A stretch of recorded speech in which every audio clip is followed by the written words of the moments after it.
Okay.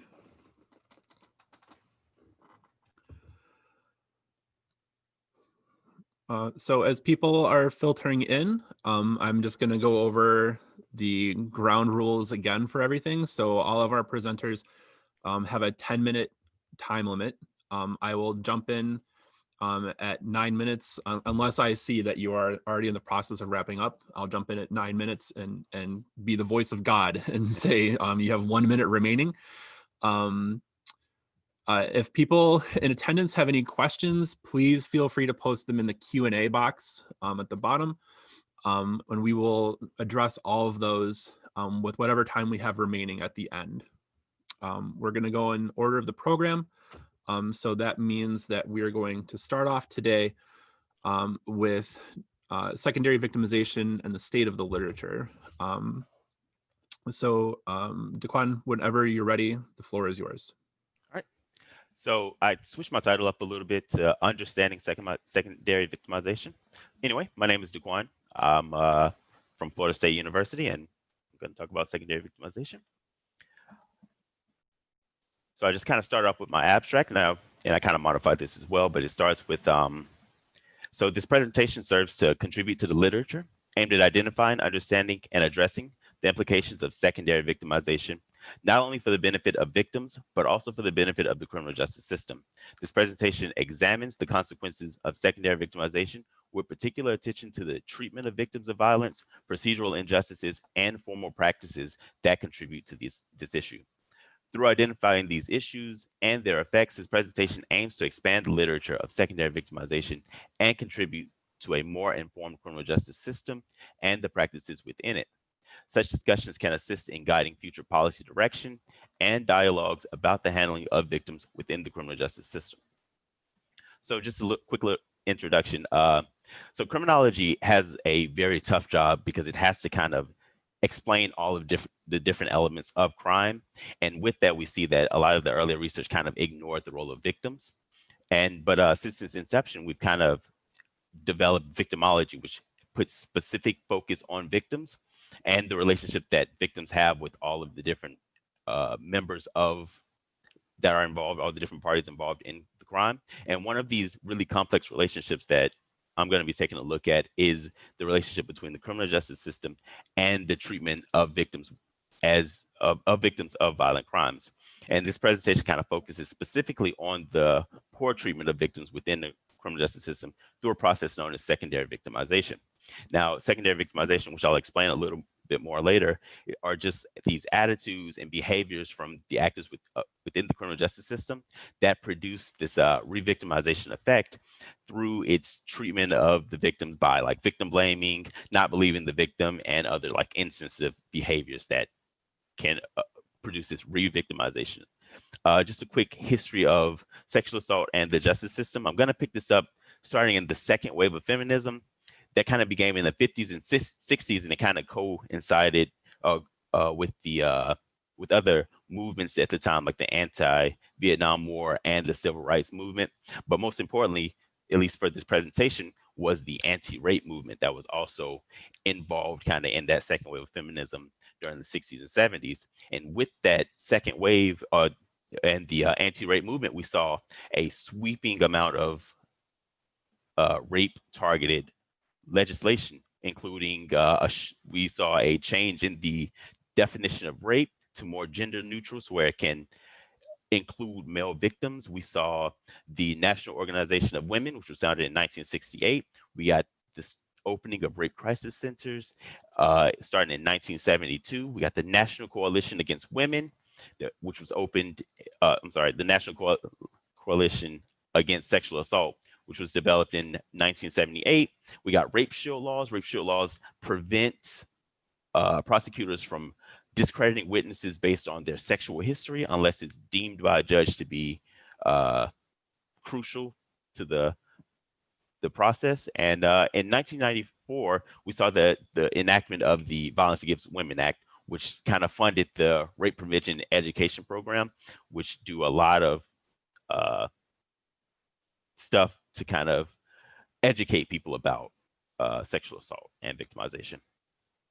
So a definition of victimization from Campbell and Raja, is secondary victimization refers to behaviors and attitudes of social service providers that are victim blaming and insensitive and traumatize victims of violence who are being served by these agencies. The disregard of the victim's needs by providers can so closely mimic victim experiences at the hand of the assailants that secondary victimization is sometimes called the second rape or the second assault.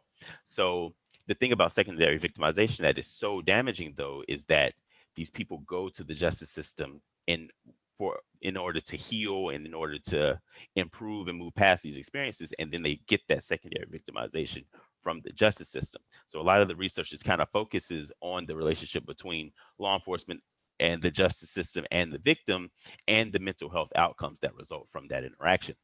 So some of the consequences of secondary victimization, one thing that we have to understand is that the first victimization does not disappear, and that first victimization, the victim has to deal with that as well. So all of those negative consequences associated with that first victimization are still there. And what we see is that a secondary victimization can agitate those effects and kind of make them worse. So for example, some of these studies have looked at a negative responses to disclosure and adverse psychological effects like PTSD, depression, and substance abuse. And they found that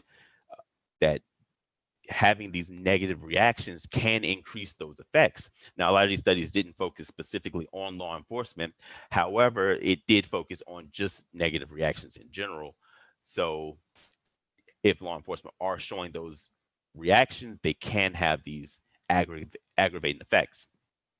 Now, one of the broader consequences of it is that victims don't feel as comfortable going to the criminal justice system. So that can affect future reporting from people who are victimized. One thing about sexual assault is that it is already heavily underreported. So not having faith in the justice system or not wanting to report can dramatically hurt those numbers. We have some studies reporting 19 to 20% of cases being reported. And a lot of those reasonings that they have cited are that they don't believe the system will help, or they think that the system will further their harm. And so what we also see is that victims find themselves unwilling to cooperate within the system, which can be crucial to getting a prosecution. We see a couple of studies that found that victim cooperation is one of the most important factors to getting that charge and prosecution from the justice system. Now, some of the areas that we see a gatekeeper effect, or that these actors in the criminal justice system kind of screen the cases coming through, are through police, prosecutors, and in a way, judges. Police, they have the discretion to pursue cases, evidence, and move forward to make arrests. And the job is difficult, and I do understand that. And what we see is that there are legal and extra legal factors that contribute to this decision to make an arrest. And these extra legal factors can be influenced by biases and other things that they may hold. Prosecutors also play a crucial role within the criminal justice system. They have the ability to reject cases, and one of the ways that prosecutors go about to reject these cases is by discrediting victims. And again, as we know, these effects can have these adverse effects on the victims. And again, their beliefs and biases can come into play with making that. Judges, on the other hand, while they don't really do the screening as much, they can still throw out cases, and they play a pivotal role in the decision-making process within a lot of these cases, where the victims are sexually assaulted or victims of domestic abuse. So some of these contributors to these victim blaming and secondary victimization are some rape myths acceptance. So that marriage rape, acquaintance rape, and intoxication rape aren't really a problem, or they don't exist. We have traditional gender roles that women should behave and act in a certain way. This can include like slut shaming sexually active women, railing against hookup culture, and believing that some actions are gendered. We have About 1 minute left. Okay. And so lacking in specialized training from police, we have them where they aren't quite trained to handle victims of trauma. Now, the research on this has been inconclusive, but again, that is somewhere that we may want to look. And a belief in a just world, or the belief that the world is fair and that bad things only happen to bad people. Again, this research is mixed. However, generally it shows that does contribute to victim blaming. And the last little quick thing for implications for change, we have education that combats rape myth and victim blaming and gender roles, training members of the formal system to deal better with victims of sexual assault and domestic abuse, more victim advocacy programs and resources for victims of abuse, and preventing that first victimization can be crucial into making changes to help improve secondary victimization. Thank you. Thank you. Our next paper is examining contexts of rape and sexual assault victim help-seeking behavior. Does the presence of bystanders matter? Hailey, take it away whenever you're ready.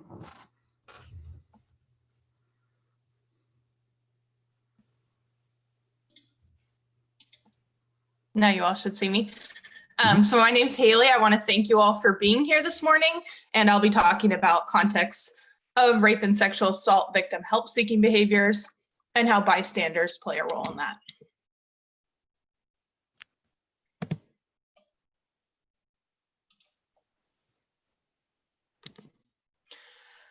Quickly, the literature on bystanders generally focuses on bystander as a role or action, so it's something that a third party does.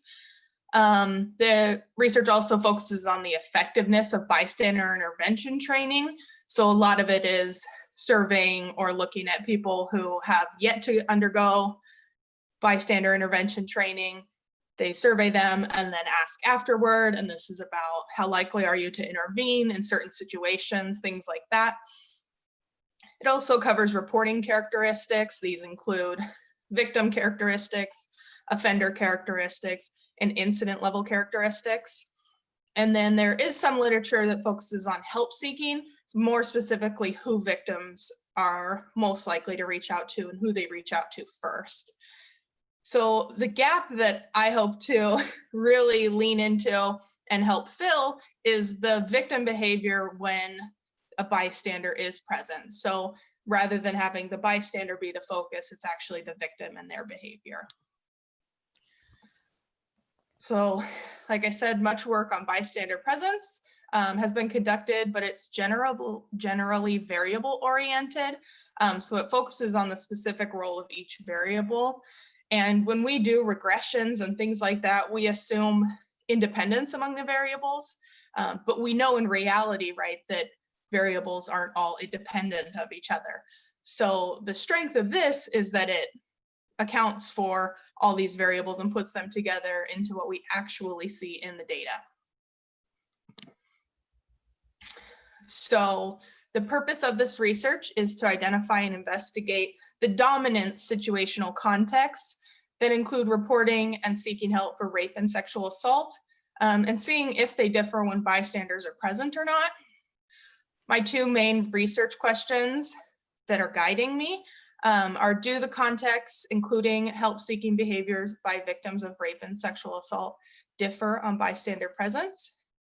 And do the contexts, including police reporting by victims of rape and sexual assault, differ based on bystander presence? So really looking at police reporting and help-seeking, but do know that my dependent variable in this research is whether a bystander was present or not. So I'm using the National Crime Victimization Survey from the year 2008, quarter 3, to the year 2019, quarter 4.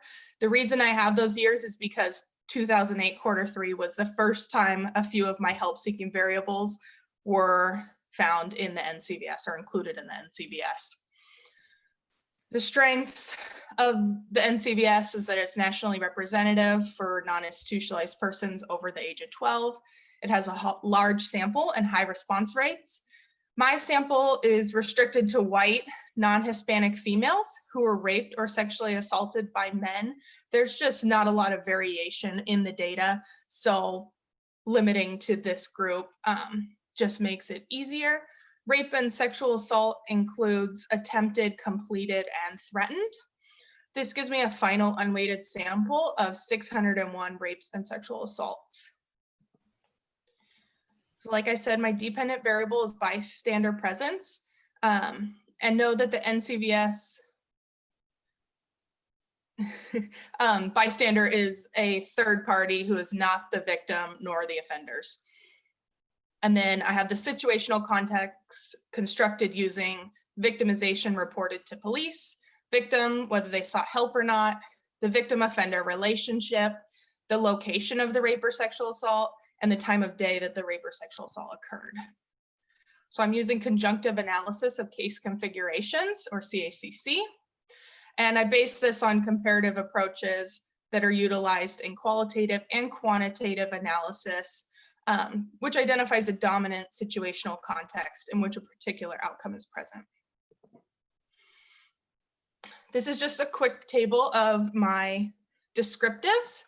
So you can see that the vast majority of these rapes and sexual assaults don't have a bystander presence. However, they are present in almost a quarter of the assaults.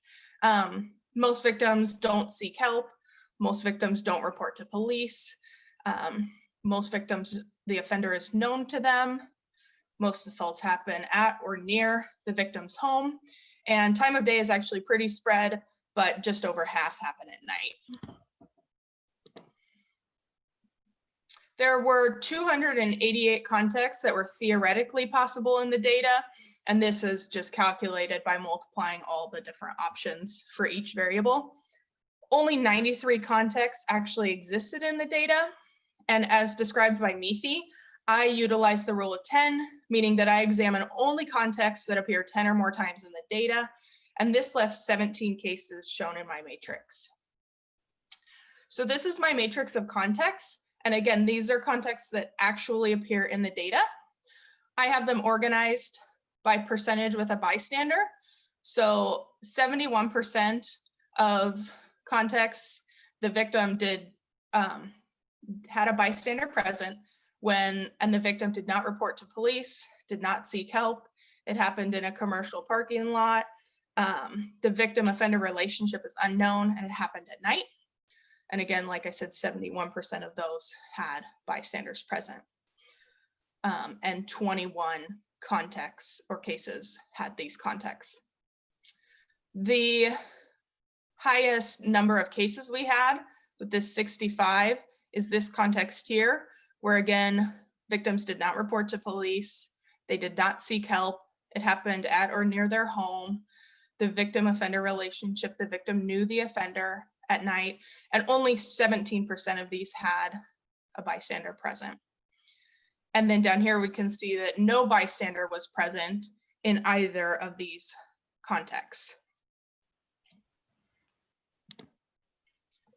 So really, what does this mean? Trying to explain the CACC is much different than a regression or something, but it's really telling us that context matters. So when we're looking at reports to the police, this matrix shows that contexts are more associated with bystanders that include both reported and unreported rape and sexual assault. So contexts without bystanders generally didn't include police reporting. And then for victim help seeking, the matrix shows that contexts are more associated with bystanders that include mostly no help seeking.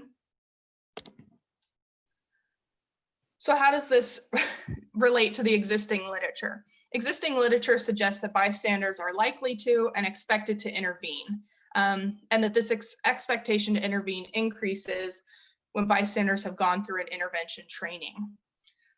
My research suggests that bystanders do not play a significant role in victim reporting and help-seeking behaviors, or at least it's not associated with an increase in reporting and help-seeking behaviors by victims.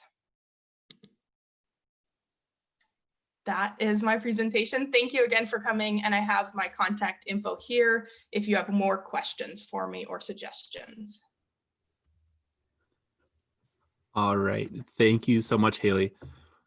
Our next paper, is Victims Are Doing It for Themselves, Examining the Move from Victim to Advocate. All right, let me just get my presentation. Can you all see it? Let me just go from the beginning. Okay. Hi, I'm Dr. Guila Benchimol. Thank you for being here with me and for CrimCon for giving me this opportunity to share my research. I'm going to be using the word victim and survivor interchangeably and advocate and activist interchangeably, even though I know that there are differences, and that's discussed in my paper. So my research question was, how do victims and survivors of sexual violence become anti-sexual violence advocates and activists? And I asked this question because I was noticing in the media and in some famous cases or high profile cases that the survivors were being discussed as if they were just advocates without noticing their victim identity, or as just victims and not noticing their advocacy identity. In addition, there was this idea that it's very easy to become an advocate or an activist after experiencing sexual violence. And so I wanted to understand the silences in going from one identity to the other. And so I looked at 3 theories, and I'll discuss why. I looked at labeling theory, feminist standpoint theory, and stigma theory. Labeling theory shows the labeling process for offenders, which you can see over here, which begins with primary deviance, the first act of deviance, the application of labels by society to call this individual a deviant, and then further acts of deviance, which is secondary deviance and being rejected by society.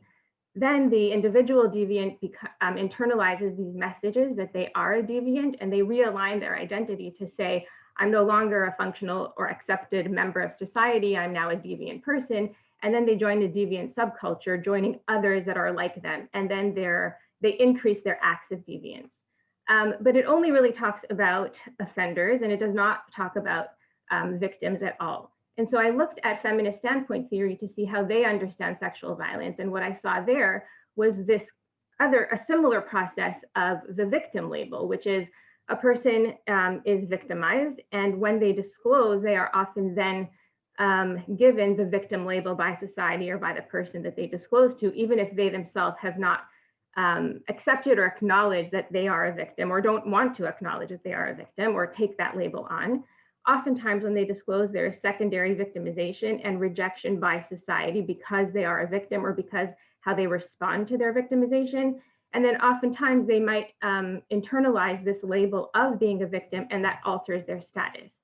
And so I also looked at the concept of stigma, because stigma is very prominent concept in both the way that labeling theory looks at the labeling of deviance, as well as how feminist standpoint theory looks at the labeling of victims.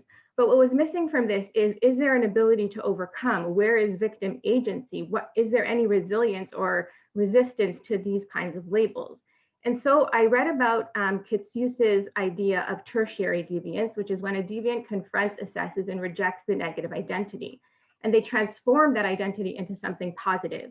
Or to sum it up, when those who have been shamed, silenced, and marginalized demand recognition and rights. And so there was one paper that I read talking about, is it possible that some victims do a similar thing that tertiary deviants do? And can we look at this concept of tertiary victimization, where victims themselves become advocates or activists? Feminist standpoint theory is crucial because it allows us to look at how victims resist, reject, and overcome the labels and stigma. And it also looks at the impact of intersectional identities on victimization and resistance, which was missing from labeling theory itself. And so I looked at 3 bodies of literature to understand this concept further before conducting my interviews. And I looked at the literature on tertiary deviance and deviance, like what do we know about them? How have they managed to resist and reject the stigma that has been given to them? I looked at the literature on survivor advocates and activists of other issues. So those who've been impacted by crime, specifically homicide, those who have suffered injuries and then advocate for safety, those who become mentors towards others with cancer after they themselves have survived cancer, and those with mental health issues. In addition, I looked at how victims of sexual violence have advocated and have been involved in activism, as well as why they've done so and what they've done in those activities. And so my methodology was that I conducted 25 qualitative narrative feminist interviews with participants from both mainstream population and religious groups. My interest and my community is a religious community, and so I'm always interested in how that looks, as well as how it compares to the mainstream population. And based on the theories of primary, secondary, and tertiary deviance and victimization, I collected 3 types of narratives, and therefore participants had to fit 3 types of criteria. You had to be a victim or survivor of sexual violence, and they were able to define what that means. However, I did say it can range from child sexual abuse all the way to sexual assault. You had to have disclosed to someone other than a mental health professional so that I could capture both the disclosure experience as well as the aftermath of the experience. And you had to have been or to be currently, when I interviewed them, involved in anti-sexual violence advocacy or activism so that I can see their process into becoming an advocate or activist and how that has affected their life. And then I conducted 2 kinds of analyses. I conducted narrative analysis on each individual interview to understand their process. And then I compared all of the interviews to each other to understand the comparison and the themes that I have found. And so what I found was that there were 5 main themes or pathways into becoming an advocate and activist. And no one participant had only one of these themes. Every single person had a combination of the 5 themes. So I looked at how did they become an advocate and activist, and I came out these 5 processes. And then when I compared them, I said, how did each person start? What was the start of their path? And so that was what I mean by initial pathway. And so the 5 themes were something about their disclosure or something about the response to their disclosure led them to become an advocate or activist. So for example, one participant said, part of what has put me into this activist mode, I'm sure, was the fact that when I disclosed to the bishop, he was unresponsive to me or unhelpful. And then he was so mean-spirited as to out me as a victim to a journalist. So the response of the bishop led this participant to become an advocate. The second is learned advocacy. So this is that they learned about advocacy efforts or that somebody took them under their wing and taught them how to be an advocate. So for example, a male victim said, the speaker invited me to be the male speaker at a local television station doing a story on male survivors and child survivors. It was the first time I felt like an advocate because there were hundreds of thousands of people watching. The third pathway was something about the victimization itself or the aftermath of the victimization led them to become an advocate and activist. So one participant said, I had a lot of problems after being sexually assaulted. I didn't want to be around people, but then I took up running and fundraising for rape crisis centers. This forced me to be around people feeling like I have taken back some power. So the aftermath of her victimization led her to become an advocate and activist. Fourthly, there was empathic response. So this means that participants had empathy for someone else's story that mirrored their own or that allowed them to see their own story, or they found out that there were other victims of their own perpetrators that they didn't know about, and that spurred them to become an advocate and activist. And so, for example, one participant said, I was reading this article and the words the victim was saying could come out of my own mouth. And so I felt like I had to share my experiences and stand up for her. She had never told her story publicly before, but because she read that article, she decided that she wanted to share and become an advocate. And then finally, systems experiences. These were positive or negative experiences with systems that people turned to after they were assaulted. For example, like the media, journalists, hospitals, the criminal justice system, etc. So positive or negative experiences with these systems led them to become an advocate. And one example, one woman said, spending the night in jail after I turned up at the hospital with a depressive episode was my beginning of trying to become an advocate in some way. And she decided she was never going to let that hospital ever send victims of sexual assault who turned up for help to send them to jail. And so what I did was I then layered these 5 pathways onto the 3 stages of victimization to try to understand what we can learn about not just what the participants told me about the pathways, but what we can learn about tertiary victimization, about the processes. So before we get— 1 minute left. Sorry. 1 minute left. Oh, thank you. So before we get to that, just so you know, my findings found that sexual violence was committed against women by men specifically, men who are more likely acquaintances than strangers, and repeat victimization was common. So first of all, those in the primary victimization theme became advocates after experiencing sexual violence. It was very important for them to acknowledge and name the crime to themselves, and righteous anger was one of the things that drove them. In the second theme, the disclosure response theme, disclosures led to advocacy, disclosures were advocacy, and also managing stigma and resistance. For the empathic response theme, it was situating their experiences in the broader problem of sexual violence that allowed them to become an advocate. In the fourth one, positive and negative experiences led to advocacy. There's obviously so much more to say, but I'm rushing for time. In the fifth one, they became an advocate by joining subcultures, by having these peer groups for advocacy and for victims. There were both benefits and challenges to this. And then in terms of the labels and identities, I just want to get to the main parts. All of my participants can be classified as survivor advocates, but not all of them would be classified as tertiary victims, because only those that were open about being a survivor and didn't have shame and embarrassment would be considered tertiary victims, because many called themselves survivors in the dark. They were silent about their advocacy, or they were silent about their victimization. That does not take away from the wonderful work that they are doing as advocates and activists. In terms of future research, the gaps I found was that tertiary deviance and victimization are under-researched. Primary, secondary, and tertiary deviance are not linked to primary, secondary, and tertiary victimization. Advocates are often not considered peer support workers, and positive outcomes post-victimization and negative outcomes of advocacy are ignored. So these are things that we can conduct further research on. This is my contact information in case anybody wants to reach out. All right, thank you so much. Our final paper, easy for me to say, of this panel, exploring multiple perpetrator stalking, unexpected results from the NCVS's stalking supplement. Whenever you're ready. Okay, thank you. Good afternoon, everybody. Thank you for being here. My name is Marcia Diaz, and I'm a PhD student at Florida International University. And I'll be telling you a little bit about my project, exploring multiple perpetrator stalking. And it is a bit of a mouthful. Stalking is a crime of intimidation and psychological terror that often escalates into violence against its victims. And even though the picture that may come to mind when you think of stalking is of a creepy stranger following a victim, it can take many shapes. And we'll be specifically focusing on multiple perpetrator stalking. And to give you a picture of what that may look like, this is a story that was recently on the news and that is currently going through the court system. 6 eBay executives were charged with conspiracy to commit cyber stalking and conspiracy to tamper with witnesses. They targeted a married couple who publishes an e-commerce newsletter about, shoppers' experiences shopping online.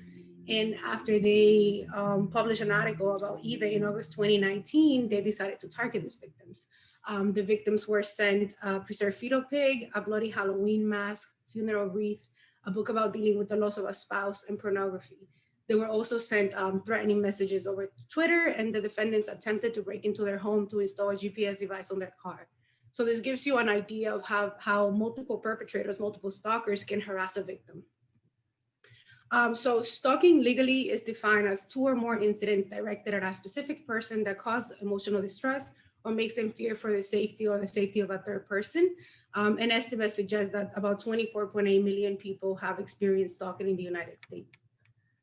Victims tend to know their stalkers, and over 80% of them report knowing them in some capacity. So it could be somebody that they met at work, classmates, family members, and so on. And victims are also disproportionately female. So about 15.8% of women and 5.3% of men reported being stalked in their lifetime in the United States. And the outcomes can vary depending on the intensity of the stalking and the tactics used by the perpetrator, but they can include physical harm, emotional and psychological distress, financial costs, property damage, and disruption to everyday life. So multiple perpetrator stalking has been identified in the literature before in the shape of proxy stalking, which refers to cases in which a primary stalker recruits other people to help them in the stalking campaign. So they can use these people to follow the victim, keep tabs on them, deliver goods, and circumvent protection orders. However, multiple perpetrator stalking can also include cases in which one victim is being stalked by multiple people working independently of each other. And this has not been explored in the literature before, and it's kind of like the main focus of this project. So currently, stalking is this widespread misunderstanding surrounding it about how stalking can look and the victim consequences or how dangerous it can be for victims. So it goes severely underreported and underenforced. So the purpose of this project is to kind of further our understanding of stalking consequences for victims and provide more information for victims and law enforcement officers to better know how to investigate and kind of identify stalking. So the main focus is to differentiate the victim consequences of different stalker groups. So for example, first we look at victims of solo stalkers and multiple stalkers, and victims who reported having multiple stalkers are further divided in those who had multiple stalkers working together and multiple stalkers working independently. So we have three main research questions, and the first two are focusing on the victim outcomes. So those having multiple stalkers or multiple stalkers working together affect the number of negative outcomes experienced by victims or the number of protective measures taken. And the third question is interested in whether victims in certain victim-offender relationships are more likely than others to have multiple people stalking them or to have multiple people working together. So the data for the study comes from the 2006 National Crime Victimization Survey Stalking Supplement, and the final sample was 898 cases of victims who experienced stalking and who could tell the number of stalkers involved and if those people were working together. So to be considered a victim of stalking, respondents must have declared that they felt frightened, concerned, angered, or annoyed after experiencing at least one of the stalking behaviors in at least 2 different occasions. And those behaviors could include things like unwanted phone calls, unwanted letters, items that were left for them that they didn't want, or having the stalker show up places, among others. So for this project, we divided the sample into 2 groups. The first sample includes all 898 cases and divided the victims among those who reported having multiple stalkers, which was 24%, and those who reported having only one stalker, which was 68%. The second sample only looks at that 24% who reported having multiple stalkers, and it divided them amongst those who had multiple stalkers working together and multiple stalkers working independently. So most people who had multiple stalkers reported that these people were working independently of each other, and about 7% could not tell. The main dependent variables of interest were the number of protective measures taken by victims, and these protective measures could be things like changing your phone number or email, taking a different route to work or school, or just avoiding certain places or people. Negative outcomes experience could have been experiencing cyber stalking, experiencing emotional or psychological distress, experiencing physical violence or other crimes, among others. And the stalker types were being stalked by a solo stalkers or multiple stalkers, and then either multiple stalkers working together or multiple stalkers working independently. Our independent variables included the stalker type again, and the victim-offender relationship. In the control variables, we included age, race, gender, marital status, and offender criminal history. So this graph looks at the different victim-offender relationships by stalker type. So they were pretty much evenly divided and similar across all the groups. In the burgundy, we can see people who reported having known stalkers. So this is classmates, friends, acquaintances. In the gray, we can see people who reported having an intimate stalker, which could be girlfriend, ex-girlfriend, wife, ex-wife, or any other romantic relationship. In the yellow, we can see relative stalkers, so any family members. And in the purple, we can see unknown stalkers. When we look at the gender differences by stalker type, we see a similar distribution again. Most victims are female as expected, and the group with the highest percentage of male victims was those who reported having multiple stalkers working together, which I think is something that needs to be explored in the future. When we look at the negative outcomes and protective measures taken by groups, we'll do it in the 2 different samples. So in the first sample, when victims reported having multiple stalkers versus solo stalkers, they had a higher average number of negative outcomes and protective measures. And however, this was not statistically significant. And just so you know, there were 7 different negative outcomes that victims could have experienced and 16 different protective measures they could have taken. So when we look at the second sample, again, victims that reported having multiple stalkers working together had a higher average number of negative outcomes and protective measures than victims who had multiple stalkers working independently. But only negative outcomes was a significant difference. So our predictions were partially supported. We expected that having multiple stalkers would increase the number of negative outcomes and protective measures taken, but it was not a significant predictor at all. So having multiple stalkers on its own did not make the experience worse for victims. And those intimate partner stalkers were the least likely to include others in the stalking campaign.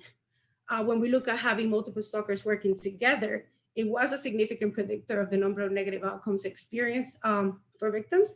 So simply having multiple stalkers does not make the experience worse, but having multiple stalkers working together does. Also, victims were more likely to have multiple stalkers working together when their stalker was a relative or other known stalkers, and males were at higher risk. So future research should seek to include more recent data. This is from 2006, and since then, the ways that we communicate with each other, especially how we use the internet and social media, have drastically changed. So the numbers could be completely different, especially within cyber stalking. Also including offender data would be very interesting to see what motivates people to include others in the stalking campaign and how those decisions are made, and also include populations under 18, which were not represented in this survey. So this study presents the first examination of the victim consequences of multiple perpetrator stalking. Before this, it was mostly noted as a tactic used, but we never looked at the consequences. So I think this is something that needs to be further explored, since the results do suggest that being stalked by multiple people working together is a different experience for victims than having only one stalker. I think this needs to be further explored. Thank you for your time. I'm here for any comments or questions. Thank you. So if people have questions, like I said at the top, please feel free to put them in the Q&A. So a couple came in for Hailey that we'll start with. So they write, curious why you chose to include threatened in your sample rather than just attempted and completed. Was that due to something in the NCVS definition or another reason? And there's a follow-up question, but I think you should probably address this one first. Yeah, so actually it does have to do with the NCVS. So rape includes attempted or completed, but I put both of those in. And sexual assault, unfortunately, I can't disaggregate between attempted, completed, and threatened. So unless I completely took out sexual assault, I wouldn't be able to get rid of the threatened, because I agree that maybe it's not the same, but unfortunately, I can't take threatened out with the way the NCVS is set up and categorizes. Yeah. And they ask, I'm assuming this is the same person asking a follow-up question. Do you think there would be differences between the groups of victims who were threatened versus those who were victims of an attempt or completed rape or sexual assault? I think there may be differences just based on what we know about sexual assault, that we would probably see less likely people even reporting those just because it was a threatened versus something that actually happened to them. But without just using a quantitative method, it's really hard to know whether we would see differences or not. But if someone has ideas or anything, I'd love to discuss it more. But at this moment, I can't really tell you what I would see in those differences. Okay, thank you. Our next question comes from Kate Boyle for Guila. I hope I'm pronouncing your name correctly. So she writes, fantastic project. Can you say more about the link between how participants self-identified victim survivor and their pathways to advocates, activists? You're muted. Of course. Thank you for the question. One of the interesting things about my project, and I thought with the REB, which is the Canadian version of IRB, to allow participants to self-identify if they wanted. Most of these projects are usually anonymous, but because I understood that becoming an advocate and activist was moving from silence to voice, I predicted that some of my participants would want to share their name. And many of them had said to me, if they wouldn't have been allowed to share their name, they wouldn't want to be in this project. So in terms of identity and wanting to be public, that was a really important piece. But in terms of the labels that they used for themselves, most preferred survivor, although some chose victim, and they said survivor is only about the Holocaust, for example, or survivor means that I survived this and I did not survive. And so I want to be called a victim, and that's important to me. But some people said, I don't use any of those terms. I am a person who metabolized rape, for example. And with the advocate and activist, most chose advocate, 56% chose advocate, And those that chose activist, I asked why you didn't choose activist for those who didn't want to be called that. And they said, an activist is with a placard, is marching in the streets, and that's not what I do. But again, some people said, I don't like either label, and I am a story healer or a story collector. But what was interesting was that they said they didn't consider themselves advocate or activist, some of them, until they saw the study poster. And when they read the study poster, they said, I've been this, I've been through that, and I do this work. Hey, maybe I'm an advocate and activist. So one of them said, there is no term for those of us who have been victimized and also advocate or are activists. There's this term called thriver in the survivor community, but that does not capture what we've been through. And so I've been thinking about like, what would a term look like? And that's why I think tertiary victimization needs more research. That's so interesting. Just to interject, like from a life course perspective, right? Thinking about people, I don't know, like when you said that they're not survivors, that's something like that applies to people who went through something bigger, like the Holocaust. That just like you just got to see my mind blown live. Our next question for Hailey: were you able to tell from the data if any of the incident locations overlapped with university or college campus grounds? Yes. So the NCVS does include people who live in university housing or apartments, or they can tell us that they went to school. So it's included in school location, and there wasn't a significant amount of those cases that it showed up a lot in the data. I think there were 17 of my N cases that were in the context of a school. So not a lot either happening there or being reported as happening there. All right, thank you. So no more questions have come in. So I'm going to take that as a sign that we are ready to wrap this one up. Thank you again to all of our presenters for fantastic work. Thank you again to everybody who came out to our victimization panel today. Hey, if you're planning to stick around for the 1 o'clock session, I have to stop this webinar and then relaunch it for recording purposes. So we'll be back live a little bit before 1 p.m. Eastern. Thanks again, everybody. Thank you. Thank you. Bye-bye. Bye.